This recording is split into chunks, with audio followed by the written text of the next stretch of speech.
안녕하세요. 공정한 사람들 부동산 공사장입니다.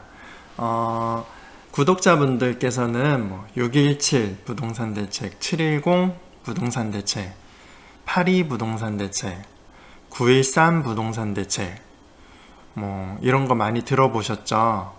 1년에 한 두세 번씩은 부동산 대책이 발표가 됐었던 것 같아요. 그리고 부동산 대책이 나오면 대부분 아파트에 대한 수요를 규제하는 그런 내용들이 포함이 돼서 나왔었어요. 이렇게 많이 발표된 부동산 대책으로 인해서 아파트가 규제를 많이 받게 됐는데요. 이 아파트 규제의 끝은 앞으로 어떻게 될지, 이 규제의 끝으로 인해서 규제가 강화되면서 가격이 하락을 하게 될지 아니면 가격이 상승을 하게 될지, 거기에 대해서 공정한 사람들 공사장이 내가 생각하는 이야기를 들려드리도록 하겠습니다. 2017년 5월에 이제 문재인 정부가 출범을 했어요. 그래서 대표적인 부동산 대책들이 이때부터 발표가 됐는데요. 요 82 부동산 대책을 통해서 규제 지역을 확대를 하고요. 투기과열 지역의 대출을 좀 더 규제하고, 재건축 초과이익 환수제를 부활하고요. 양도소득세를 강화하는 방안들이 발표가 됐어요. 10월 13일에는 임대주택 등록 활성화 방안이 발표가 돼서요. 이제 임대인들한테 임대주택을 등록을 해갖고 혜택도 받으면서 장기적으로 긴 기간 동안 임대를 주라는 내용으로 활성화 방안이 발표가 됐었습니다. 2018년도에는 913, 되게 유명한 대책이죠. 913 대책이 발표돼서요. 종부세 인상한 주택담보대출 규제, 전세자금 대출 규제, 장기보유 특별공제 강화, 이게 이제 보유와 거주를 반반 나눠서 4%씩 적용해 주는 걸로 됐고요. 일시적 1가구 2주택이 기존 3년에서 2년으로 단축됐고요. 임대사업자의 혜택이 일부 축소가 되는 방안을 발표를 했어요. 그리고 9월 21일이랑 12월 19일 날 3기 신도시 지정을 하고 수도권 공공택지 30만호 공급 대책이 발표가 됐습니다. 작년이죠. 2019년도에는 1216 대책이 발표돼서 대출이 규제가 됐어요.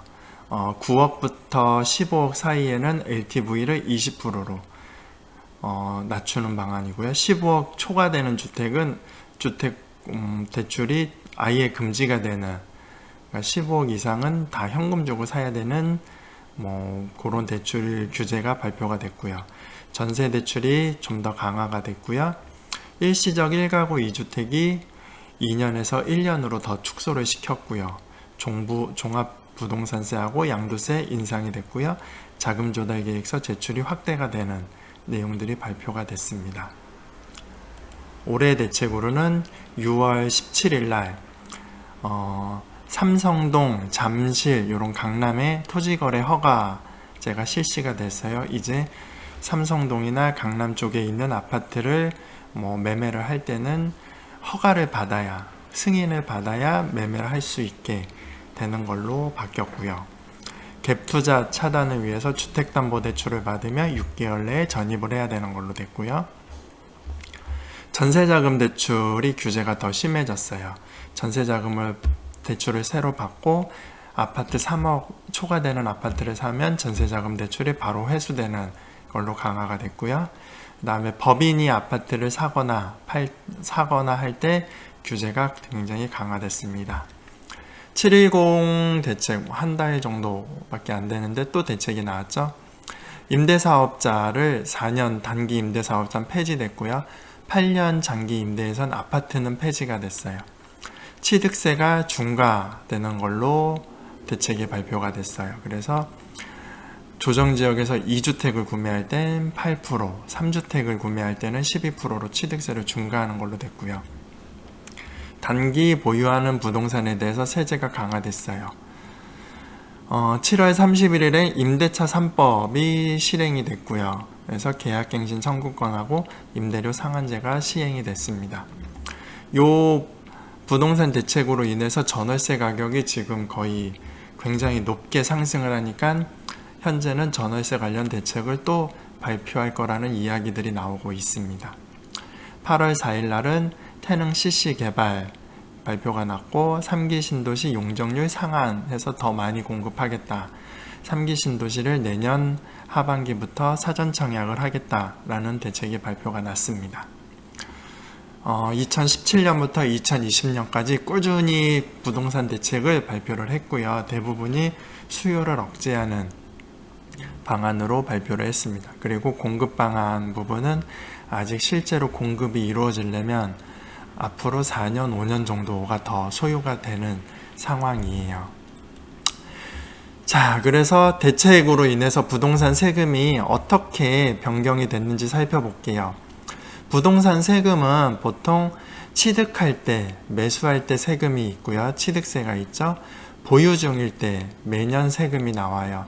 재산세가 나오고 금액이 공시지가 기준으로 1가구 1주택일 땐 9억 초과되는 분, 2주택부터는 6억 초과되는 분에선 종부세가 나오죠. 보유할 때 매년 이제 세금이 나오고요. 매도할 때 양도소득세가 나오죠.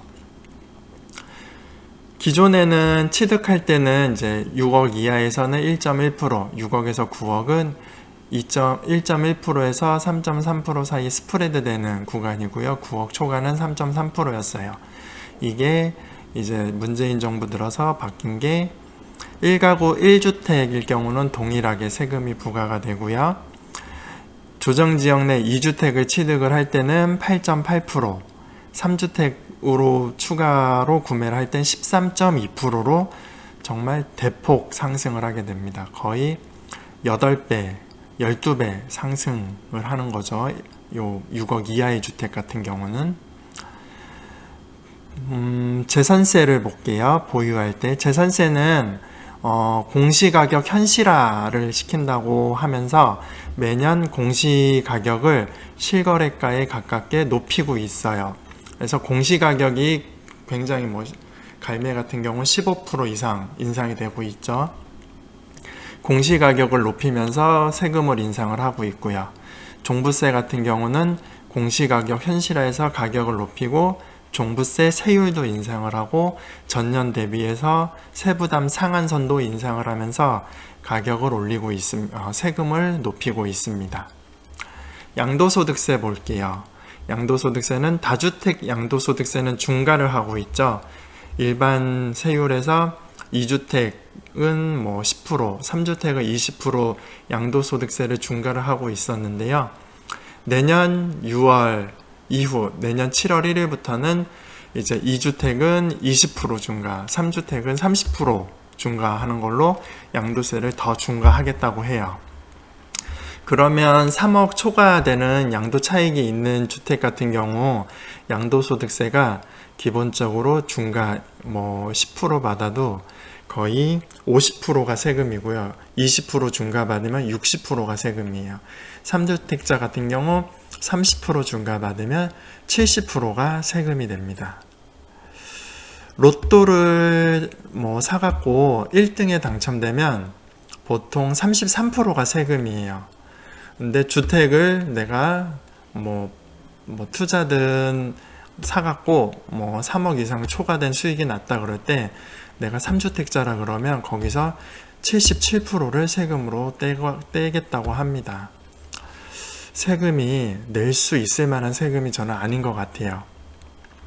그리고 일시적 2주택을 이제 기존 3년에서 2년, 1년으로 단축을 시키면서 일시적 1가구 2주택 혜택을 줄이고 있고요. 장기보유 특별공제도 이제 1가구 1주택 장기보유 특별공제가 보유만 해도 8%씩 감소되던 게 이제 보유랑 거주를 같이 해야 8%씩 감소가 되는 걸로 강화를 하고 있고요. 단기 양도세율도 인상을 하겠다고 하고 있습니다. 그리고 임대주택이 폐지가 되는 부분이 생겼고요. 그래서 양도세도 여러 가지 방편으로 계속 세금이 굉장히 높아졌어요. 자, 제 생각은요. 취득세가 8.8%로 인상이 됐잖아요. 1가구 1주택은 상관이 없어요. 근데 정부에서는 2주택부터는 추가로 집을 사지 말라는 강력한 경고를 한 거죠. 자, 다주택자 입장에서 1가구 2주택, 3주택인 사람들 기준으로 보면 추가로 집을 사기가 굉장히 어려워요. 그럼 추가로 집을 안 사겠죠? 취득세가 8.8%, 13.2% 내고 사기가 어렵거든요. 추가로 집을 안 살 거예요. 그리고 내가 2주택, 3주택이에요. 이 기존에 있는 주택을 팔고 새로 다른 주택을 사기가 어려워요. 2주택을 만들기가, 3주택을 만들기가, 이미 세팅해놓은 주택을 똑같이 만들기가 이미 어려워졌어요. 그러면 추가로 집을 안 팔 거라고 저는 생각을 해요. 그러면 다주택자들은 추가로 집을 안 사고 추가로 집을 안 팔아요. 추가로 다주택자가 집을 안 사게 되면 전세 월세 물건이 나오는 수가 없어요. 1가구 1주택의 집을 사면 그 집에 거주를 할 거잖아요. 내가 두 채를 사야 그게 전세로 시장에 물건이 나올 건데 전세나 월세로 시장에 공급이 안 돼요. 공급이 부족해지겠죠? 그러면 전월세 가격은 상승할 확률이 높아질 거라고 저는 봐요. 그리고 주택 매물이 감소를 해요. 내가 2주택자는 집을 안 팔잖아요. 그럼 주택 매물이 감소하면 주택 거래도 감소가 될 거예요. 이제 주택 거래량은 감소가 될 거라고 보고 있어요. 그 대신 전월세 가격은 취득세 인상으로 인해서 공급이 부족해져서 가격이 상승할 거라고 봅니다. 보유세를 인상을 하겠다고 해요. 갖고 있는 집을 정부에서 빨리 팔라고 하는 압력을 넣는 거죠. 부동산 관련해서 이제 공부를 하게 되면 부동산학 개론을 배우잖아요. 공인중개사 정식 과목 중에도 하나예요. 조세의 정가라는 부분이 있어요. 나한테 세금을 부과를 하지만 매도자한테 분양권 같은 경우 세금을 부과를 하잖아요. 그럼 그 세금에 대한 부분을 매도자가 이제 판매 금액에 업해서 매수자한테 팔아요. 그럼 실제로 세금을 내는 사람은 매수자가 되는 거죠. 이게 조세의 정가예요. 내한테 부과가 되지만 다른 사람이 내는 거. 내가 임대인이에요. 나한테 보유세가 굉장히 높게 올라왔어요. 그럼 주인은 그 보유세를 자기가 다 낸다고 생각을 하잖아요. 근데 월세 부분이나 전세 부분에 보증금의 그 세금 부분을 업해서 이제 전월세를 내는 거죠. 그러면 전세나 월세를 살고 있는 임차인 분들이 그 세금 부분, 업한 부분도 자기가 떠안으면서 전월세를 구해야 돼요. 시장에 물건이 없으면 그렇게라도 구할 수밖에 없어요. 그러면 그 조세의 정가로 인해서 전월세 가격이 상승이 돼요. 그러면 취득세 인상으로도 전월세 가격이 상승이 됐고요. 보유세 인상으로도 전월세 가격 상승 압박을 받게 됩니다. 자, 양도세 부분이에요. 정부에서는 빨리 팔아라. 안 그러면 양도세 더 높이겠다라고 하고 있어요. 근데 이미 집을 갖고 있는 소유자 입장에서는 지금 팔아도 양도세가 60%다. 나중에 팔면 70%다. 팔 수 있을까요? 로또가 33% 세금인데 내 집을 팔 때 세금이 66%, 77%가 부과가 된다면 그 집을 정상적으로 생각하고 있는 집주인이라면 팔 수가 있을까요? 저는 만약 제가 다주택자라면 77% 양도 차익을 세금으로 내고는 못 팔 것 같아요. 그러면 버티겠죠. 보유세 부분은 조세의 정가를 통해서 임차인한테 부과를 할 거고, 시장의 매물은 못 파는 소유자들이 많으니까 감소를 하게 될 거예요. 3기 신도시 공급 방안이 나오지만 그 입주는 아직도 4년, 5년이나 남아 있어요. 시장의 매물이 감소를 하게 되면 수요와 공급의 가장 기본적인 그 원리에 따라서 매물 감소는 주택 가격의 인상 압박을 강하게 자극을 할 수 있다고 저는 생각을 해요. 그러면 지금 세금이 취득할 때 취득세, 보유할 때 보유세, 양도할 때 양도세 모두 인상이 됐어요. 그러면 시장의 매물은 줄어들고 거래량은 줄어들지만 전월세 매물이나 판매가 가능한, 매도가 가능한 매물들의 가격은 올라갈 수 있다고 저는 생각을 합니다. 이 부분이 원래 정부는 취임 초기에는 거래세, 그러니까 취득세랑 양도세죠. 거래세는 낮추고 보유세는 인상하는 방안으로 방향을 잡는다라고 했지만 실제로는 거래세도 올라가고 있고요. 보유세도 올라가고 있어요. 이렇게 부동산 세금은 계속 높아만 지고 있어요. 거기에 대해서 제 의견은 전월세 가격 상승, 매매 가격도 상승 압박을 굉장히 강하게 받을 거라고 봅니다. 자, 우선 요거는 이제 공사장이 생각하는 예상이고요. 이 규제의 역설로 대표되는 게 이제 막시밀리앙 로베르 피에르의 우유라는 내용이 있어요. 이 내용 한번 다 읽어보시면 이게 규제가 과연 서민들, 실수요자 서민들, 1주택자, 전월세를 살고 계신 분들한테 정말 혜택이 되는 부분인지 좀 고민 좀 많이 해주셨으면 좋겠습니다. 요 내용은 한번 꼭 읽어보세요. 자, 그러면 규제가 굉장히 많아지는 거에 대한 공사장의 생각을 좀 말씀을 드려봤습니다. 제가 생각할 때 요거 보시는 분들은 이 우유 글 읽으시고요. 제 얘기는 간단하게 들으시면 돼요. 만약 제가 그 정치를 하는 사람이다, 이랬을 경우 저는 세금이라는 것을 낼 수 있을 만한 사람들의 한계치를 꼭 고민을 해서 책정을 해야 된다고 생각을 해요. 로또 당첨되면 거기에서 33% 세금 내죠. 시세 차익이 생기면 세금 내는 거 당연합니다. 제가 볼 때는 1가구 1주택은 비과세로 많이 주잖아요.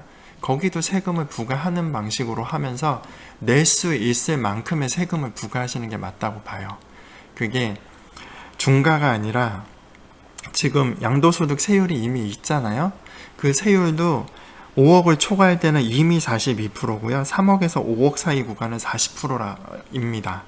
그 세금도 저는 충분하다고 생각하고요. 이게 일반 소유자들이 낼 수 있는 맥시멈 세금이지 않을까 생각을 합니다. 그래서 양도세는 그 정도에 맞춰서 있어야지 거기에 10%, 20% 더 중과하는 건 세금을 못 내는 사람들, 못 내고 버티는 사람들을 더 늘리는 정책이라고 생각을 하고요. 임대차 3법도 계약갱신 청구권 부분에 대해서 기존에 계약을 한 사람들은 계약을 한 거잖아요. 매수자랑 매도자랑 아니면 임대인하고 임차인하고 계약을 한 부분인데 그거를 소급하면서 2년 갱신권을 추가로 준다. 임대를 2년 준 사람은 일시적 1가구 2주택일 수도 있어요. 꼭 팔아야 되시는 분들도 있고요. 차라리 그럴 거면 저가 만약 정책 위반자라고 한다면 정책을 10월 31일 이후로 계약을 하는 신규 계약에 대해서는 무조건 계약 기간을 4년으로 맞추고 계약을 하라. 그 대신 그 전 거는 동일하게 그 계약을 유효하게 하는 게 맞지 않나. 그게 피해자도 줄이고 이렇게 시장 혼란도 만들지 않고 임차인하고 임대인 간에 서로의 싸움도 부추기지 않는 정책이지 않을까 저는 그렇게 생각을 했습니다. 자, 그러면 규제의 강화, 규제의 끝에 대해서 가격에 대해서 저는 이렇게 예상을 합니다. 그럼 컨텐츠가 마음에 드셨다면 좋아요와 구독 부탁드리고요. 다음에도 다른 컨텐츠로 찾아뵙도록 하겠습니다. 감사합니다.